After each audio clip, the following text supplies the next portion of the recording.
Ini yang hal-hal ini yang kita utarakan. Nah, kita juga sharing dengan PLN bahwa industri yang berbasis misalnya cold storage mungkin harus mendapatkan jaminan pasokan. Industri-industri yang mempunyai kegiatan ekspor yang tinggi perlu diutamakan dalam pasokan listriknya. Industri-industri dalam satu kaitan industri tertentu yang misalnya berafiliasi dengan pihak luar negeri, pihak Jepang atau pihak Korea. Nah, itu juga mungkin kita usulkan untuk mendapatkan satu komitmen supply. Nah, ini proses, Pak. Proses yang kami dari Kadin dan asosiasi sangat bersyukur mempunyai keterbukaan yang sangat luas. Terima kasih. Asosiasi. Dan ada asosiasi yang tidak ada masalah, ya, karena sudah dari Senin sampai Minggu dia bekerja 24 jam sehari.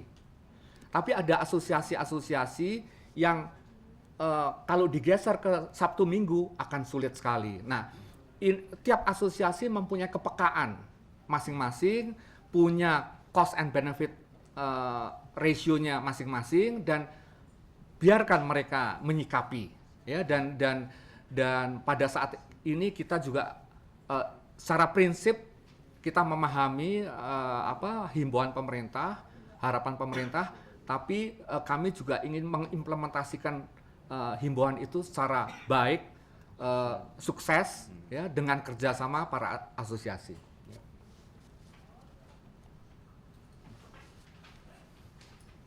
Maksudnya Siapa ya?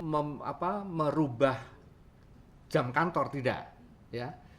Yang kami sebutkan tadi adalah penurunan 1000 mega itu ternyata disumbang, ya.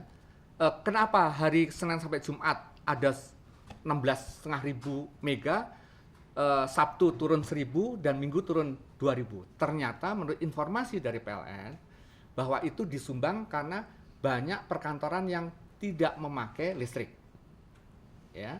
Nah, berarti ada satu industri yang kalau dia tidak aktif, listriknya langsung turun. Nah, karena turun berarti kapasitas PLN masih memenuhi, tidak melewati, ya. Jadi kita tidak bicara mengenai pergeseran.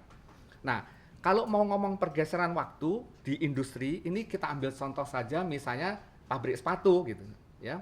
Pabrik sepatu yang biasanya kerja Senin sampai Jumat mungkin disuruh minta Sabtu sama Minggu. Nah, ini tergantung daripada industrinya masing-masing karena banyak sekali komponen-komponennya.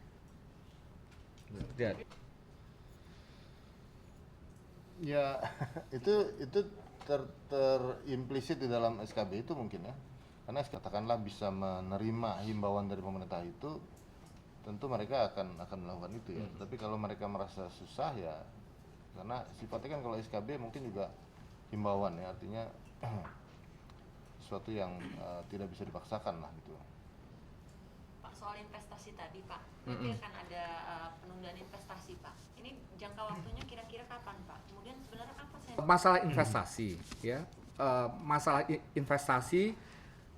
investasi yang ada, kita bicara dua, ya, investasi yang sudah ada di Indonesia mau ekspansi, oke, sama investasi baru yang mau masuk Indonesia. Nah, bagi keduanya dengan adanya defisit listrik ini sangat mengganggu, ya, Jadi mengganggu orang yang mau ekspansi, orang yang ada di sini tapi mau ekspansi, dan orang yang mau invest di Indonesia. Nah, tetapi intinya adalah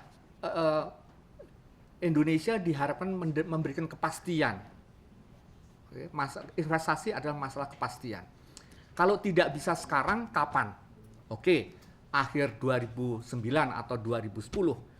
Nah, yang kita dorong kepada PLN adalah pasti tahun 2010 misalnya tidak ada defisit lagi, atau tahun 2011 tidak ada defisit lagi. Nah, kepastian itu yang sangat berharga bagi investor sekarang maupun calon investor baru.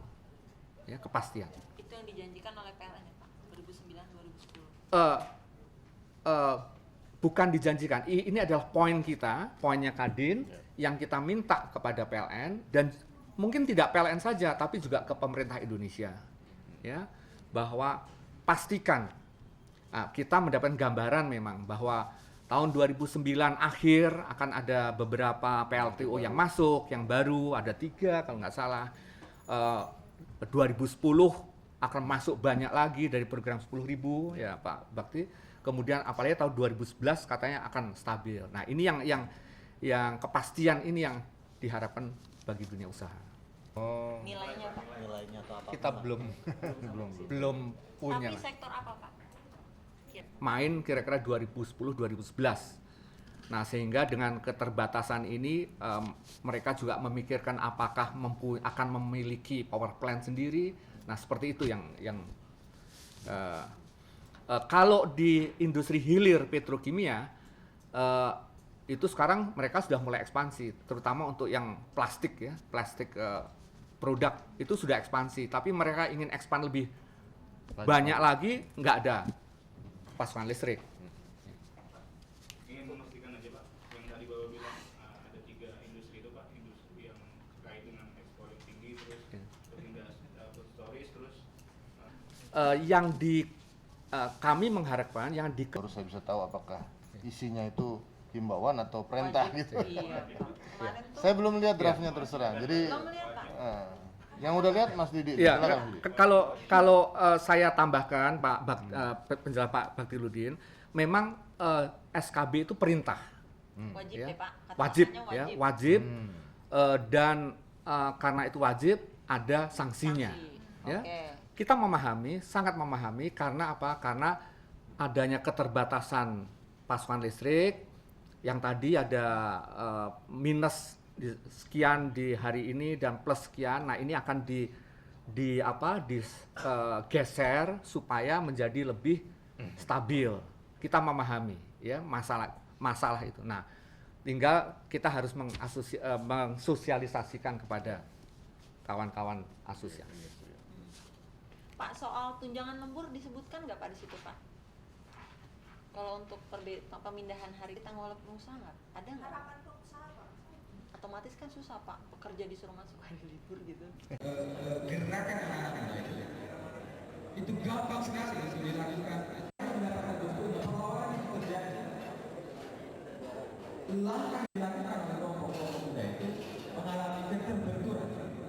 Keterbenturan ini dikarenakan memang sekali pula gerakan anak muda itu pecah. Bahkan saya di sini banyak sekali hadir dan aktivis 98, multikulturalisme kah namanya, pluralisme kah namanya, keberagaman kita melakukan kejaran-kejaran terhadap literatur ketika kita ingin menorehkan sesuatu dalam bentuk tulisan. Karena itu pula, saya dalam berbagai kesempatan juga itu harus juga melahirkan sebuah komunitas politik yang seluruh potensi yang ada. Kekuatan anak muda itu harus ada. Ketika kelompok-kelompok muda ini, karena dia tidak kumpul di satu tempat, bila memang ada bahasa yang saya kasih buat, yang barangkali judulnya adalah bahwa kekuatan anak muda, kekuatan organisasi ekstra, maka DHMI, BMI, maka HIMA, GMI dan sebagainya. Kekuatan organisasi inilah sekarang yang barangkali lahirlah tokoh-tokoh yang instan, tokoh-tokoh yang sering kita istilahkan di Medan. Kekuatan kaderisasinya yang begitu mantap, karena kaderisasi itu juga, kalau kaderisasi itu apa yang disebut dengan primordialisme, maka kaderisasi itu juga akan membuat komunikasi antara. Bagaimana Pak prediksi rencana PKB sendiri dalam pencapresan yang semakin dekat ini? ya kita masih menunggu hasil pemilihan legislatif tanggal 9 April.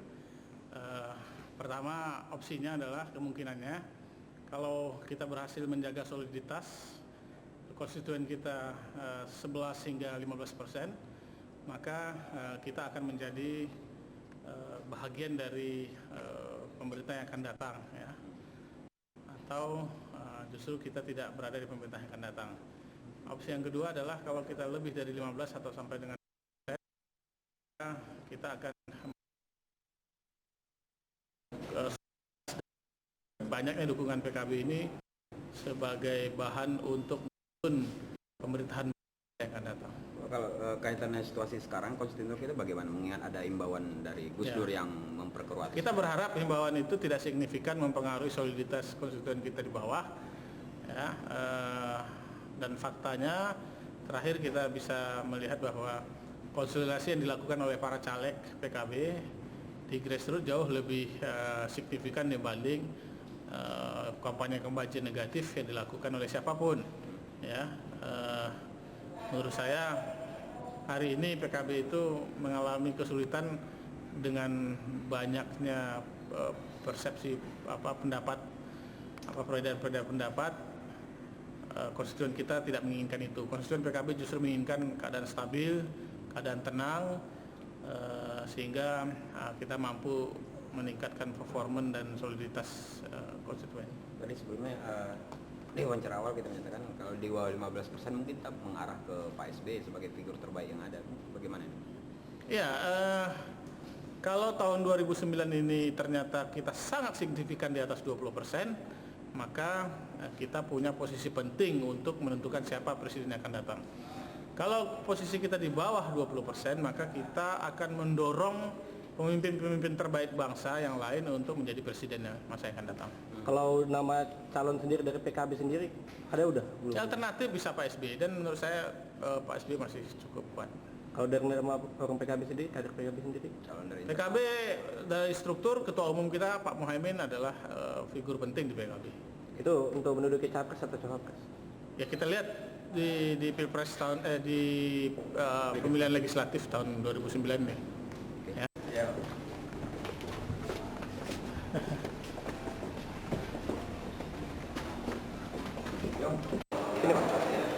Udah syarat Pak.